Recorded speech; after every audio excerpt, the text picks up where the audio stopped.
नमस्कार साथियों, आप देख रहे हैं आरएमपी न्यूज़ भारत और मैं आपका साथी मनोज शैवनाथ। साथियों, आज हम पहुंचे हैं सहारनपुर की विधानसभा रामपुर में। तो साथियों, आज आपकी मुलाकात होने जा रही है उपाध्याय समाज के वरिष्ठ नेता मनोज उपाध्याय जी से।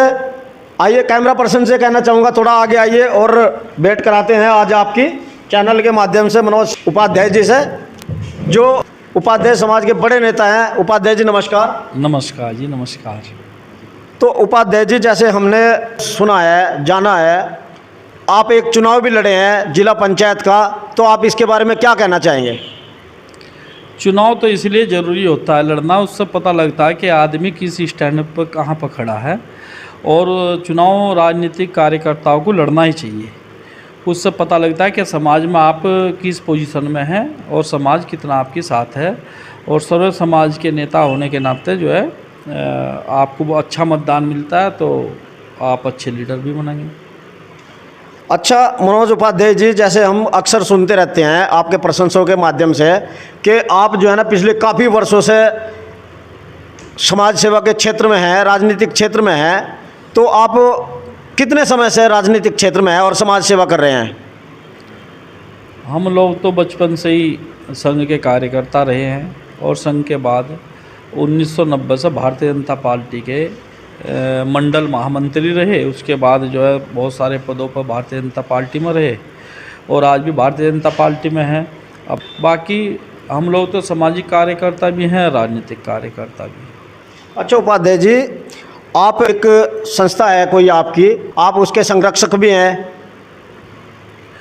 भारतीय उपाध्याय समाज जो सहारनपुर में है, मैं उसका संरक्षक हूँ, और पूरा समाज एकजुट हो गए अपने समाज में जो कुरीतियाँ हैं उन्हें दूर करने का हम लोग प्रयास करते हैं। अच्छा उपाध्याय जी, जैसे हमारे संज्ञान में आया है, एक धर्मशाला भी है शाकुंबर में, जो संतराम संबालेडी और फूल सिंह भोजपुर के द्वारा बनाई गई थी। अभी आजकल जो है ना आपकी देखरेख में है, उसमें क्या काम कैसा चल रहा है, कैसी वो धर्मशाला है और उसमें क्या क्या होता है? जो शाकुंभरी देवी में धर्मशाला थी, तो उसमें मेन भूमिका में जो रहे थे वो चौधरी इलम सिंह थे, बसवा खेड़ी के। उन्होंने यहाँ पर आके जागृति करी, सभी समाज के आदमियों के सहयोग से उपाध्याय समाज ने जो है उसमें सहयोग किया बहुत बढ़ चढ़कर। और उसमें भी एक मांगे राम जी ठेकेदार हैं रुड़की वाले, वो भी उसमें सहभागिता निभाते हैं। और अभी जो भारतीय उपाध्याय समाज है उसे अपने संरक्षण में उसे लेगा धर्मशाला को, और उसका जीर्णोद्धार करेगा। इसके लिए समाज की बहुत जल्दी 15 या 16 तारीख के लगभग मीटिंग होगी। उसमें समाज निर्णय लेगा कि हम उसमें किस तरह निर्माण करें, उसे आगे बढ़ाया जाए। अच्छा, जैसे उपाध्याय जी हमारे संज्ञान में आया है, ये जो धर्मशाला है ये संत राम जी जो संबालेडी के हैं और फूल सिंह भोजपुर के हैं, इन्होंने मिल के बनाई थी। तो उसके बाद में जो है ना ये एक बार बिक भी चुकी है, तो इसके बारे में क्या प्रकाश डालेंगे आप? जो आप बता रहे ना, इन्होंने जो बनाई थी ये धर्मशाला, तो उन्होंने वहाँ दूसरी दृष्टि से बनाई थी। तो चौधरी इलम सिंह उपाध्याय जी जो थे उन्होंने, और मांगे राम जी है, बहुत एक हमारे कालू राम खेड़ा मुगल, और इन सब ने मिलकर जो समाज से पैसा इकट्ठा है, संत राम जी से जो है इन्होंने इसे खरीद लिया था समाज के नाम। जो इसकी रजिस्ट्री है उपाध्याय समाज के नाम से है, और संत राम जी को उसका टोटल पैसा इन्होंने दे दिया था। तो उपाध्याय जी, आपका कहने का मतलब ये है, जिस समय प्रधान फूल सिंह जी जो भोजपुर वाले रहे उनकी डेथ होगी, तो उसके बाद जो है ना ये बिक गई थी संतराम के द्वारा। तो क्या कारण रहा संतराम ने ये सब बेचनी पड़ी? चौधरी इलम सिंह जी का तो ये मानना था, अब वो भी गुजर गए, बहुत अच्छे नेता थे समाज के, बहुत ही प्रतिष्ठित थे। तो इन्होंने बताया था पूरे समाज में घूम कर, तो उन्होंने उसका सारा पेमेंट संतराम को दिया, और उपाध्याय समाज के नाम चौधरी इलम सिंह उपाध्याय जी ने उसे आजकल जो देख रेख कर रहे हैं वो आप ही कर रहे हैं उस धर्मशाला की? नहीं, अभी क्या है, हमारा जो भारतीय उपाध्याय समाज सहारनपुर है, इन्होंने अभी उसे हैंड ओवर नहीं किया। अभी उसके बारे में अभी मांगे राम जी की पत्नी की 13वीं थी, तो उसमें एक चर्चा वो आई थी। इससे पहले भी 2-3 बार चर्चा आई मांगे राम जी के द्वारा, रुड़की के हैं, कि भाई इसे हैंड ओवर कर लें। तो हमने कहा ये समाज का काम है, समाज का काम समाज के द्वारा होना चाहिए, समाज के व्यक्तियों के द्वारा होना चाहिए। तो उस दृष्टि से देखते हुए मांगेराम जी भी होंगे और जो उसके पहले उसे संचालन मंडल रहा होगा उन सब व्यक्तियों को बुलाकर अगर वो चाहेंगे तो भारतीय उपाध्याय समाज उसे लेने के लिए तैयार है, तो वे वो हैंड ओवर करें और भारतीय उपाध्याय समाज का जीर्णोद्धार करेगा। पूरा उस रख रखाव की पूरी जिम्मेदारी भारतीय उपाध्याय समाज सहारनपुर उठाएगा। चलिए उपाध्याय जी, एक सवाल है आपसे। जैसे कि आप जानते हैं, समाज सेवी हो या राजनेता हो, जब तक उस पर कोई दाग नहीं लगता तो वो बड़ा नेता नहीं बनता। तो आप कितना सहमत हैं इस बात से? देखो, वैसा तो ये सामाजिक जीवन है और सामाजिक जीवन में आदमी को बहुत पारदर्शिता निभानी चाहिए। दाग से जितना बचा जा, दाग कई तरीके के हों। कैरेक्टर का दाग, अगर किसी के कैरेक्टर का दाग लग गया तो उसे समाज में क्या काम करेगा। सब तो पहला है जो सामाजिक कार्यकर्ता हैं जिन्हें समाज में काम करना है, उन्हें अपना चरित्र सबसे अच्छा रखना पड़ेगा। उन पर यह आरोप ना लगे, कम से कम चरित्र का आरोप ना लगे। नहीं उपाध्याय जी, मैं इसलिए पूछ रहा हूँ, जैसे कि जो है ना, हम भी देखते रहते हैं राजनीति में, पॉलिटिक्स हो, समाज सेवा हो, मोदी जी पे भी कई तरह के आरोप लगे हैं और मनोज उपाध्याय जी पे भी लगे हैं। तो मैं इस तरह के कुछ बात कर रहा हूँ आपसे। देखो, आरोप प्रत्यारोप लगाना है तो विपक्ष का काम है, वो तो कुछ ना कुछ निकाल लगाइए, लेकिन जनता की नज़रों में क्या है ये देखना। आज मोदी जी योगी जो भी शब्द मुंह तो बोलते हैं तो देववाणी उसे लोग मानते हैं, उसे स्वीकार करता है सनातन समाज के लोग। अच्छा उपाध्याय जी, एक जो है ना आपके समाज का कांड हुआ था टोपरी में, आप उसमें बहुत बड़ा चेहरा थे और समाज के बड़े बड़े प्रतिष्ठित लोगों ने वहाँ पे संघर्ष किया और आपके संघर्ष के बदौलत वहाँ पे इंसाफ भी कुछ मिला होगा, लेकिन कुछ दाग भी लगे हैं समाज के द्वारा, तो उन पर थोड़ा प्रकाश डालिए आप। ये बहुत पुरानी बात है, लगभग 92-93 के लगभग की होगी। वो जो कांड था वास्तव में उसे कई दृष्टिता आप देख सकते हैं।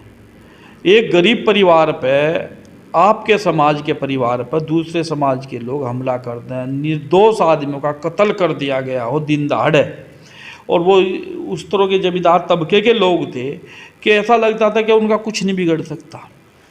अरे वो गरीब परिवार थे, लेकिन आपके समाज ने निर्णय लिया, जो पूरे समाज ने एक निर्णय लिया नौजवानों ने, कि हम लोग इसका संघर्ष करेंगे और उसमें तन मन धन समर्पण कर पूरे कार्यकर्ता, पूरे नौजवान एक साथ इकट्ठा हुए और उसमें बड़ी बड़ी धरना प्रदर्शन हुए। और 13वीं वाले दिन उसी गांव के अंदर एक महापंचायत हुई, शायद वो उपाध्याय समाज की पहली पंचायत रही होगी, और उसमें संचालन करने वाले और आपके उसका आयोजन करने वाले सारे उपाध्याय समाज के नौजवान थे। और उसमें देखने को मिला था कि किस तरह पूरे ज़िले का उपाध्याय समाज एकजुट होकर उस परिवार के साथ खड़ा था। रही आरोप प्रत्यारोप की बात, कोई भी अगर आंदोलन होगा, संघर्ष होगा तो उसे तोड़ने के लिए बहुत सारे लोग इकट्ठा हों, लेकिन एक कार्यकर्ता उसके अंदर जो था निस्वार्थ भाव था, उस सारी लड़ाई को लड़ रहा था और अपना ही पैसा सारे लोग खर्च कर रहे थे। मुझे याद है एक ही आवाज़ पे इस तरह सारा समाज झुंझो इकट्ठा हो जाना पहली बार देखने को मिला था। और मुझे कहना नहीं चाहिए, प्रशासन भी पूरा मुस्तैद था उसमें, और 2 घरों ने 100 घरों के ताले बंद करा दिए थे। ये पहला उदाहरण था अपने ज़िले के अंदर के 2 घर थे अपने समाज के, उनकी हत्या हुई। जब वहाँ महापंचायत हुई तो सबके विपक्ष के घरों पर ताले लगकर पुलिस लगा दी गई थी। एक भय का मतलब ऐसा था कि पता नहीं क्या होगा महापंचायत में, लेकिन आपके समाज के नेताओं पर बड़ा दबाव रहा प्रशासन का कि ना महापंचायत हो, लेकिन उसके बाद भी महापंचायत हुई और शांतिपूर्वक हुई।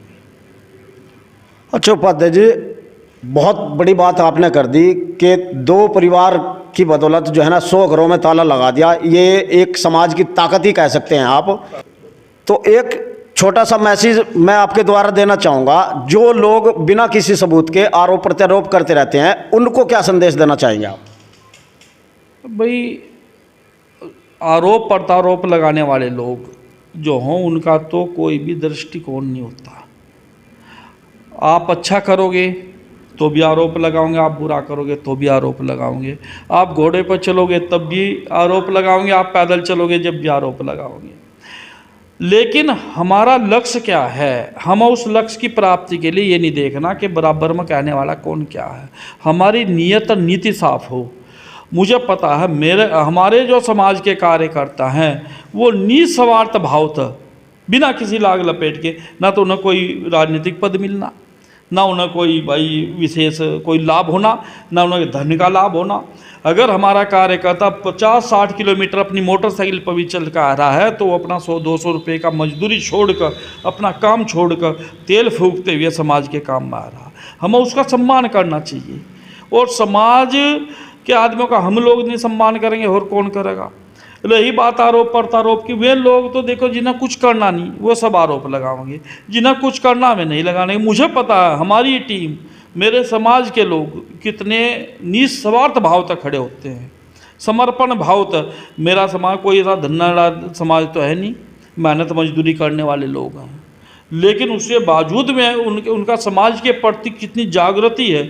एक आवाज़ पर हजारों लोग इकट्ठा हो जाना, हजारों लोग अपना काम धाम छोड़कर, मजदूरी छोड़कर आपकी एक आवाज़ पर इकट्ठा हुए रहे हों, तो ये मेरे समाज का तो समर्पण है और उनका त्याग है। तो हम उनका सम्मान भी करना चाहिए। और समाज की ताकत है कि करोड़पति आदमियों को, आपके 2 घरों के मजदूर आदमियों ने उन्हें सबको मर कैद की, सब लोग जेल में रहे। आपके उस समाज के आदमी ने ना तो पैसे का लालच करा, ना किसी ज़मीन का लालच करा, और न वो समाज वो आदमी बिका जिसके 2 लड़के मरे थे। वो बिक भी सकता था, लेकिन उसने कहा नहीं, मेरे समाज ने निर्णय लिया और मेरे समाज ने अगर निर्णय लिया तो मैं इस लड़ाई को लड़ूंगा। और समाज ने तन मन धन तो उसमें सपोर्ट करा। आज उसका परिणाम ये होता, सारे दोषियों को तो ऊपरी कांड में उम्र कैद हुई। जब तो मतलब उपाध्याय जी आप ये कहना चाहते हैं, कुछ तो लोग कहेंगे, लोगों का काम है कहना, भाई जिनका काम कहने का है वो तो कहेंगे ही, जो करेगा वो देख भी रहा है सब कुछ। अच्छा, एक जो है ना, मैं ये कहना चाहता हूँ, आज जो है ना भारतवर्ष में लगभग 22 करोड़ की जनसंख्या बताई गई है आपके समाज की, पूरे भारत में। वैसे तो अनेकों नामों से जानते हैं इसको, लेकिन 2 नाम ऐसे नाम हैं, जोगी और उपाध्याय। मतलब ये एक क्यों नहीं हो सकते, क्या कारण है? आप भी एक जिम्मेदार पद पे हैं, संरक्षक हैं उपाध्याय समाज के, तो इस पर थोड़ा सा प्रकाश डालिए। देखिए, उपाध्याय समाज जो है ना अपने पूरे पश्चिमी उत्तर प्रदेश में, जो हमारे बड़े बुजुर्ग थे, उन्होंने एक प्रयास करा कि भाई सभी एक अच्छे उसका नाम है, क्योंकि हमारे गांव के अंदर पाधा नाम तक जाना जाता है। पाधा, तो पाधा का मतलब पढ़ाने वाले। जो हमारे बड़े बुजुर्ग थे वे चलाते थे गुरुकुल। मुगलों के टाइम पर जब आक्रमण मुगलों ने किया कि भारतीय संस्कृति सनातन धर्म के जो रक्षक हैं, जो सनातन धर्म को पूर्ण रूप से चलाते हैं, गाइड करते हैं, वो आपके उपाध्याय समाज के लोग थे। ठीक, और वो गुरुकुल चलाते थे, जैसा अभी मदरसे चलाते हैं। इस्लाम में जो है मदरसा एक शक्ति केंद्र है, ऐसे गुरुकुल एक शक्ति केंद्र था। सनातन धर्म की पूर्ण जानकारी, वेदों की, शास्त्रों की, सब वो गुरुकुलों तक मिलती थी। सबसे पहले मुगलों ने गुरुकुलों पर हमला करा, तो हमारे बुजुर्गों को गुरुकुल छोड़कर भागना पड़ा, निकलना पड़ा, और उसका परिणाम ये हुआ कुछ लोगों ने भाई योग साधना, क्योंकि योग का अपना अधिकार था, जितनी योग विद्याएं हैं ये सब अपने समाज का काम था। तो लेकिन उन्होंने योग भी भूल गए। योग भूल कर वे जो है अपना थोड़ा भाई जो अच्छे रहे, मतलब जिन्हें मनोबल ऊंचा रहा, वो लोग पढ़ाने लगे, शिक्षा देने लगे गांव के अंदर। तो उन्हें गांव में जब वो शिक्षा देते थे उन्हें पाधा कहते थे। उपाध्याय का बिगड़ा हुआ रूप पाधा था। मतलब उपाध्याय गांव के लोग नहीं बोल पाते तो पाधा शॉर्ट शब्द में उसे पाधा कह देते। दूसरा, जो लोग नहीं पढ़ा पा रहे थे उन्होंने थोड़े योग विद्या तो शुरू किया। जागरण करते थे वो लोग, सुबह 4-5 बजे उठे, समाज को जागृत करना कि उठो पूजा पाठ करो। उसके बदले में समाज उन्हें कुछ ना कुछ सीधा रूप में उन्हें देता था कि भाई कुछ, क्योंकि भाई अगर वो जागरण कर रहा, कुछ कर रहा, तो खाने के लिए पेट में तो कुछ चाहिए था, तो वो सब वो उस रूप में उन्हें देते। सीधे श्रद्धा, अब भिक्षा में श्रद्धा सीधे में बहुत अंतर है। ये सिद्धा का मतलब है श्रद्धा के द्वारा दिया गया। मेरा समर्पण मेरे गुरु के प्रति मेरा समर्पण है, तो मैं अगर अपने गुरु को कोई चीज़ देता हूँ तो उसका मैं श्रद्धा के अनुसार दे रहा, वो सिद्धा होगा। देसी भाषा में सीधा कहेंगे, वो श्रद्धा के द्वारा दिया गया।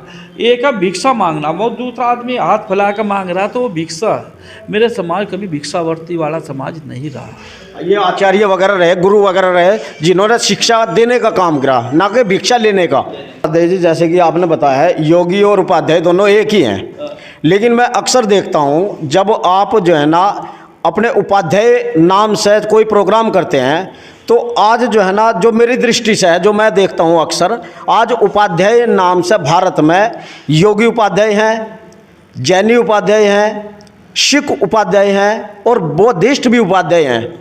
तो जब आप उपाध्याय सरनेम से अपना प्रोग्राम करते हैं, हजारों लाखों की भीड़ इकट्ठी करते हैं, तो इसका फ़ायदा वे दूसरे जो उपाध्याय हैं वे भी उठा लेते हैं। तो इस पे आप क्या प्रकाश डालेंगे? देखो, यहाँ जो पश्चिमी उत्तर प्रदेश में है, जैसे सहारनपुर, मुजफ्फरनगर, शामली, मेरठ तक जो उपाध्याय समाज है, यो वास्तव में वही समाज है जिनने शिक्षा दी है। ठीक नहीं, ये तो जो है ना, जो ब्राह्मण उपाध्याय हैं वो भी बोलते हैं, बौद्धिस्ट उपाध्याय हैं वो भी बोलते हैं। अभी उपाध्याय जो है, जो यहाँ सरनेम है, ये उपाध्याय जो है ना, दूसरों में जैसा बौद्ध में है, आप बता रहे हैं, जैनियों में भी एक बुद्ध, वो है उपाधि। वहाँ पे एक उपाधि है, जो आचार्य से बड़ा हो जाएगा उसे उपाध्याय। संस्कृत की एक उपाधि उपाध्याय है। जो आपने देखा वो चतुर्वेदी, द्विवेदी और आपके उपाध्याय सर्वश्रेष्ठ है, सबसे ऊपर है। वो आपके चतुर्वेदी हैं ये, तो क्या चतुर्वेदी का मतलब वो 4 वेद का ज्ञाता होना चाहिए, द्विवेदी मतलब 2 वेद का ज्ञाता होना चाहिए। अब वो धीरे धीरे वो गोत्रों में बदलता चले गया। तो इस तरह जो जितना सारा स्वरूप है, सारा ब्राह्मण स्वरूप है।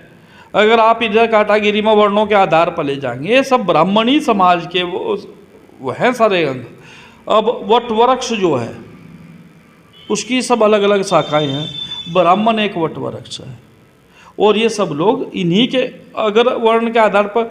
अब उपाध्याय को आप शूद्र तो बता नहीं सकते, उपाध्याय को आप भले हम लोग व्यापार कर रहे हो बढ़िया नहीं बता सकते। आप अक्षत्रिय जो है, मेरे लोग फौज में भी हैं, सेनाओं में भी हैं, सब जगह, लेकिन अक्षत्रिय काटागिरी में नहीं आते। तो ये ब्राह्मण काटागिरी ब्राह्मण ही का एक स्वरूप है। अब इन गोत्रों में, जातियों में, वर्गों में, वर्ण में अगर इसका पूरा स्वरूप आप देखेंगे, टोटल एक ब्राह्मण समाज है। और इन सब का काम क्या है? सनातन धर्म को जिंदा रखना, सनातन को जिंदा रखना। और सबसे ज़्यादा घात किस पर होता है? जो भी धर्मी होते हैं वो सब ब्राह्मणों पर अत्याचार वो करते हैं, अटैक, क्योंकि उन्हें पता अगर ब्राह्मण डाउन होएगा, ब्राह्मण ने सनातन धर्म छोड़ दिया तो सनातन धर्म स्वतः ही नष्ट हो जाएगा। इसी तरह आपके समाज पर इसलिए हमले करेंगे, उन्होंने गुरुकुल चलाए, संस्कृति को जिंदा रखा, तो और वेद आयुर्वेद को जिंदा रखा।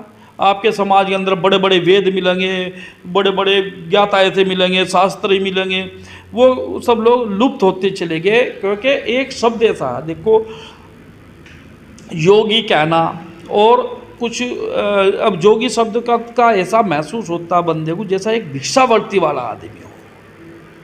भले भाई योग जो योगी है वो योगी सा बना हुआ शब्द है, ठीक है। हम उस तरफ ज़्यादा जाना भी नहीं चाहते भाई, हम लोग चाहते हैं समाज में एक आत्मविश्वास बढ़े। हम 4 शब्दों पर काम अपना भारतीय उपाध्याय समय का, मान, सम्मान, स्वाभिमान और पहचान। कि हमने कहा भाई आप मान सम्मान कब होगा? भिक्षावर्ती करने पर आपका स्वाभिमान नहीं जाग सकता। अगर कोई भिखारी होगा उसे कोई भी दुदकार देगा, लेकिन गुरु का को तो नहीं दुदकार सकता। अगर आप गुरु करके श्रद्धा के अनुसार सिद्धा दे रहे हैं तो आप दुदकार नहीं सकते, आप तो श्रद्धा के अनुसार समर्पण करके उसे दे रहे हैं। उपाध्याय जी, आपकी बातों से जो है ना 2 सवाल निकले हैं। एक तो बात चली है भिक्षा की। आज आपका समाज इतनी भिक्षावृत्ति नहीं कर रहा है जितना अदर समाज कर रहा है। पहला सवाल तो ये, जो अदर, मैं अक्सर देखता हूँ शामली क्षेत्र में चले जाओ आप या अदर कहीं भी चले जाओ, हमारे सहारनपुर में कोई नहीं मिलने का आपको जो योगी उपाध्याय समाज से भिक्षावृत्ति कर रहा हो। लेकिन अदर आप स्टेट में चले जाओ या डिस्ट्रिक्ट में चले जाओ, मैं अक्सर देखता हूँ अदर जो कास्ट के होते हैं वे भिक्षावृत्ति करते हैं। और दूसरा सवाल ये है, जो आप हजारों लाखों की भीड़ का जो प्रोग्राम करते हैं, जो अदर उपाध्याय हैं वे आपका जो फ़ायदा उठाते हैं, इससे आपका जो नुकसान है उसकी भरपाई आप कैसे करोगे? देखो सभी लोग, राजनीतिक दल हो या वो हो, उपाध्याय का कोई फ़ायदा इसलिए नहीं उठा सकता। देखो आपको लगता है ऐसा कि कुछ लोग फ़ायदा उठाते होंगे, लेकिन अगर हम सक्षम हैं और हम ताकतवर लोग हैं तो हमारा कोई फ़ायदा नहीं उठा सकता। अगर हम ही कमज़ोर रहेंगे, हम ही दूसरे के पीछे चलेंगे तो शायद कोई फ़ायदा उठा जाए। लेकिन समाज इन नामों तक कुछ नहीं होता। आप उपाध्याय लिख रहे, कुछ भी लिख रहे, क्योंकि भारतीय उपाध्याय समाज का तो डायरेक्ट एक निर्देश है, जो समाज में पैदा हो जाओ वही हमारा सदस्य है। उसके लिए उसे सदस्य बनने की या कोई रसीद कटाने की जरूरत तो है नहीं। जैसा अगर हम कोई सनातन धर्म का काम करेंगे तो सनातन में जो पैदा होएगा ऑटोमेटिक सनातन धर्म का मेंबर है वो, तो उसका कोई जरूरत नहीं। तो इसी तरह उपाध्याय समाज का अगर कोई पैदा होएगा उस समाज के अंदर तो उसका मेंबर है। दूसरा फ़ायदा कोई इसलिए नहीं उठा सकता। देखो सहारनपुर, मुजफ्फरनगर और आपके पश्चिमी उत्तर प्रदेश में जो उपाध्याय समाज है सब लोग जानते हैं कौन लोग हैं। नहीं उपाध्याय जी, जैसे जो है ना मैं अक्सर देखता हूँ, आप भी कई बार मंचों से बोल देते हैं कि आज तक जो है ना आज़ाद देश है, जब से बीजेपी का गठन हुआ है, आपका जो उपाध्याय समाज है या तो बीजेपी के साथ में है, या कांग्रेस का भी साथ दिया हमने, सपा बसपा का भी साथ दिया, लेकिन किसी भी पार्टी ने आपके समाज को कोई सम्मान नहीं दिया, कोई अच्छा पद नहीं दिया। आपके मंत्रिमंडल में कहीं आपके कोई मेंबर नहीं है, कोई सांसद विधायक नहीं है, अगर कुछ हैं भी वे आपको अपना मानते ही नहीं, तो वे तो आपका फ़ायदा ही उठा रहे हैं। अभी आप अगर देखेंगे इन सब चीज़ों को हम लोग पब्लिकली नहीं कर सकते, लेकिन बहुत सारी बात है। देखो जो योग्यता है उसके आधार पर कोई आपको घर बैठ का पद नहीं देने वाला। मैं घर बैठ जाऊं तो मुझे कोई पद मिल जाए, ऐसी संभावना नहीं। पब्लिक में, समाज में जाना पड़ेगा, और एक बिरादरी एक जाति तक कोई नहीं बनता। हाँ, जब समाज अपनी ताकत दिखाओगा, अपनी वो दिखाओगा, नामों में कुछ नहीं रखा। अभी सैनी समाज को माली समाज कहते थे। सैनी दो तरीके के हों, पता आपको? दूसरे सैनी वाले, हमारे वाले सैनियों को सैनी नहीं मानते, ये कहें तो माली हैं। यही आपकी भी स्थिति है। त्यागियों में भी ऐसा ही है, एक 10 से हैं, एक 20 से, हम काम पूरे हैं वो अधूरे हैं। तो कोई सी बिरादरी अगर आप लेंगे, समाज लेंगे, तो उसमें थोड़ा थोड़ा हर बिरादरी में कोई नहीं है। अब यादव में भी एक अहीर है, एक हीर है, एक यादव लिख रहा है, एक राव लिख रहा है। लेकिन अगर यादव लिख रहा हो, यादव के नाम पर शासन कर रहा, कोई राव। अब यहाँ आप यादव जितने भी हैं, यहाँ चले जाओगे हरियाणा के अंदर तो राव लिखते हैं, कोई कुछ लिखता। तो बात ये नहीं कि वो क्या लिखता है, टाइटल क्या है। अगर उपाध्याय के नाम पर पूरा समाज संगठित होकर चलता तो उपाध्याय का भी सम्मान है। लेकिन हमने आज तक अपनी उस राजनीतिक दृष्टि से उस ताकत को नहीं पहचाना। अच्छा उपाध्याय जी, ऐसे आपके समाज के लोग जो है ना, हरियाणा में अभी चुनाव हुआ है और उस चुनाव में बड़ा बढ़ चढ़ कर उन्होंने जो है ना अपना हाथ आजमाया है, अपनी शक्ति प्रदर्शन किया है, और आपके सरपंच बन के जो है ना 30+ पदाधिकारी आपके सामने आए हैं, तो उनको आप क्या कहना चाहेंगे जोगी समाज के? भी उनके लिए उनका धन्यवाद। लेकिन सहारनपुर के अंदर भी आपके कई कई प्रधान हैं जो गांव के अंदर चुनाव जीत गए, और आप जहां भी उपस्थिति आपकी है, देखो आप किसी बिरादरी का बहुमत होने के बाद भी नहीं जीत पाता, कोई कम होते हुए भी, क्योंकि चुनाव जो होता है वो सर्व समाज का हो, किसी एक बिरादरी का नहीं होता। हमारे यहाँ बीडीसी के अपने 4-5 मेंबर बीडीसी जीतते हुए अपने समाज के लोग हैं, 4-5 लगभग प्रधान हैं, और हम लोग तो अभी संतराम जिला पंचायत मेंबर रहे। तो अभी आपके पार्षद प्रदीप जीतते हुए आपके हिम्मतनगर था 39 था, मात्र 4-5 वोट थी पंकज उपाध्याय की उसके वार्ड में, तब वो सभासद जीत का आया सहारनपुर शहर में। तो वोट कम है या ज़्यादा है ये नहीं महत्व रखता, आपकी समाज में पकड़ क्या है, आपकी लीडरशिप क्या है, क्या दूसरा समाज आपकी लीडरशिप को स्वीकार कर रहा।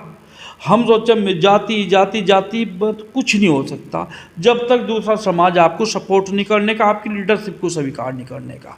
अगर हम समाज को जागृत करना है तो राजनीतिक दृष्टिकोण तो उन्हें लाना पड़ेगा, और वो अपने गांव के अंदर अभी मैंने देखा हमारे बाजे गांव में 600 वोट हैं, तो 300 वोट वाले प्रधान बन रहे, हमारे लोग बिखर रहे। क्यों नहीं लड़ सकते हैं चुनाव? अभी 4-5 गांव तो मेरे ऐसे उंगलियों पर गिने रखे जहाँ वो प्रधान बन सकते हैं, लेकिन वो दो फाड़ हुए का दूसरे को बना रहे। मेरा कहने का मतलब है, जब तक समाज के अंदर राजनीतिक चेतना जागृत नहीं होगी तो वो कुछ नहीं कर सकते। आप किसी भी, बहुत सारे जाट नेता ऐसे हैं जो फेल हैं, चुनाव लड़ना, प्रधानी भी नहीं जीत सकते और बड़े बड़े पदों पर चले गए। तो एक बिरादरी का होना, अभी माला जाट नेता मान रहे अजीत सिंह को, और दूसरे लोग जीत का आ रहे हमारे संजीव बालियान जीत आए मुजफ्फरनगर में, अजीत सिंह को हरा दिया, सर्व समाज ने वोट दिया। कोई खाली जाट वोट पर थोड़ा जीत गए, लेकिन 36 जाति मेरे सनातन धर्म की जो है उनके साथ रही भारतीय जनता पार्टी कैंडिडेट होने के नाते। तो एक ही बिरादरी का हो और उस बिरादरी पर जीत जाए, ऐसा संभव नहीं है जब तक सर्व समाज उसे लीडर स्वीकार नहीं करेगा। हाँ, ये तो जो है ना, हमने भी सुना है उपाध्याय जी कि आपने भी एक चुनाव लड़ा है और यहाँ पे बहुत कम संख्या होते हुए आपके समाज की, उसके बाद भी आपने एक सत्ताधारी पार्टी को हराने का काम किया है और बड़े जोश और ताकत के साथ में वो चुनाव लड़ा है। उसके बारे में कुछ कहिए। वो एक समय था, एक चुनौती हमें किसी ने दे दी बिरादरी को लेकर, ऐसे ही कि इस समाज की तो 100-150 वोट है, उस सबको हमने दृष्टि में रखते हुए उस सत्ताधारी दल को उनके सामने बैठ कर उन्होंने एक चुनौती दी थी कि भाई अगर हमारा वोट 100-150 तो यही रह जाएगा, फिर हमें लीडर कौन मान लेगा। तो हम जिला पंचायत का एक चुनाव था, ऐसे बैठ कर बहसबाजी होगी। हमने कहा भाई तुम चुनाव लड़ाओ अपने। उनके कैंडिडेट की 4,500 वोट थी, उनकी बिरादरी की, हमारी 100-150 वोट थी। हमने कहा अगर ये चुनाव हमसे एक वोट फालतू लेगा तो जीवन में चुनाव भी नहीं लड़ने के। हमने वो मजबूरी में चुनाव लड़ना पड़ा। लगभग 25-26 गांव का चुनाव था हमारे यहाँ जिला पंचायत का, और हमें 5650 वोट उसमें लगभग मिली, और उसे मिली 2200 वोट। जिसकी 4,500 वोट थी उसके समाज का वोट हमारे साथ आ गया। हमारी 150 वोट तो 5600 वोट बन गई, और उसकी जो है 4,000 4,500 उसकी बिरादरी के हिसाब से 2200 वोट बन गई। ये क्या, समाज में सर्व समाज ने हमें वोट दिया, हमें उस सत्ताधारी का जो बेस वोट है उस सारे ने हमें वोट दिया। तो ये क्या है, ये उनका एक प्यार है जनता का, जो समाज हमारे साथ रहे। तो इसी हिसाब से जो है हमें भी काम करना चाहिए। और जब हम राजनीति करते हैं तो राजनीति में सर्व समाज की चिंता करनी चाहिए, सर्व समाज में अपने लोग खड़े होने चाहिए। और जब हम केवल एक समाज या बिरादरी की बात करें, फिर अपने समाज की बात करनी चाहिए। अच्छा उपाध्याय जी, जैसे हम जानते हैं सहारनपुर की 7 विधानसभाओं में हमारी जानकारी में आया है आपके जिले सहारनपुर की जो टोटल वोट हैं वो लगभग 17 लाख वोट बताई गई हैं। तो इसमें आपके समाज का सहयोग कितना होगा, कितनी संख्या होगी? खाली हमारे समाज की 50,000 और 45,000 के बीच में अपना वोट है, और वो सारा वोट एक साथ चलता है। अभी पूरा का पूरा वोट 99% भारतीय जनता पार्टी को वोट पड़ रहा। और वो इस बार एक हुआ कि हम कैंडिडेट को बुलाकर समाज के द्वारा ही उसका समर्थन करें, तो उसमें बुलाया गया उन्हें सबको।